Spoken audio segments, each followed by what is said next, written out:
Vous savez que je suis très hostile au suffrage universel. Je disais l'autre jour que pendant 7 ans, De Gaulle, entre 58 et 65, a été président de la France et il n'avait pas été élu au suffrage universel. Il ne serait élu qu'en 65, parce qu'il y a eu une réforme en 62 entre-temps. Et De Gaulle a donc été élu par un collège de quelques milliers de notables, de représentants. Alors, le suffrage universel, ça correspond en quelque sorte à une conception de la gauche. Moi, j'ai suivi les cours de Duverger dans les années 65, 67, je sais pas, et il disait qu'il y avait les partis de gauche qui étaient partis de masse, et les partis de droite qui étaient partis de notables, ce qu'on appelle, c'était la sociologie politique, ça s'appelait. Et effectivement,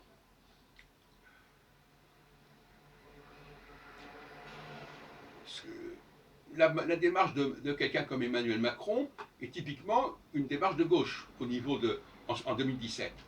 C'est-à-dire, voilà, on fait abstraction des partis, on fait abstraction des notables, c'est-à-dire les sénateurs, les députés, les présidents de ceci ou de cela, de régions, de départements, les maires, etc. Et on a un mouvement de masse. Il a voulu créer un mouvement de masse, presque sur le principe donc gauche, communiste, socialiste, voilà, membres, etc. On a vu ce que ça a donné, et on voit qu'il est complètement dépourvu quand il s'agit de créer un gouvernement. Il n'a pas de personnalité à sa disposition, et quand il s'agit de l'élection municipale, c'est une catastrophe absolue. Donc, je suis complètement hostile à cela parce que justement, une société pour moi est la résultante d'un très grand nombre de sociétés. Il n'y a pas une.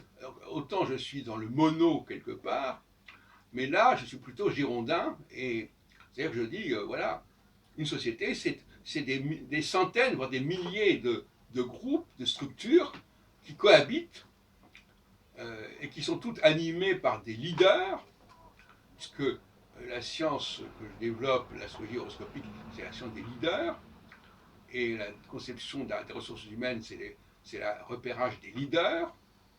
Voilà. Et donc, le suffrage universel, c'est une façon de balayer les leaders. Et en 62, c'est ce que De Gaulle a voulu faire, finalement. Alors, et encore, ça a dégénéré par la suite, encore, avec le quinquennat, etc. Donc, un président de la République doit être capable de faire cohabiter des leaders entre eux. Chaque leader étant quelqu'un qui a créé des groupes, qui a créé des ensembles, qui a créé des structures à différents niveaux, et elles sont censées être rassemblées dans l'Assemblée nationale, dans le Sénat, dans le Conseil économique et social, etc., et puis à toutes sortes de niveaux. Et voilà, c'est ça qui est important. Et c'est ça qui a manqué dramatiquement à Macron.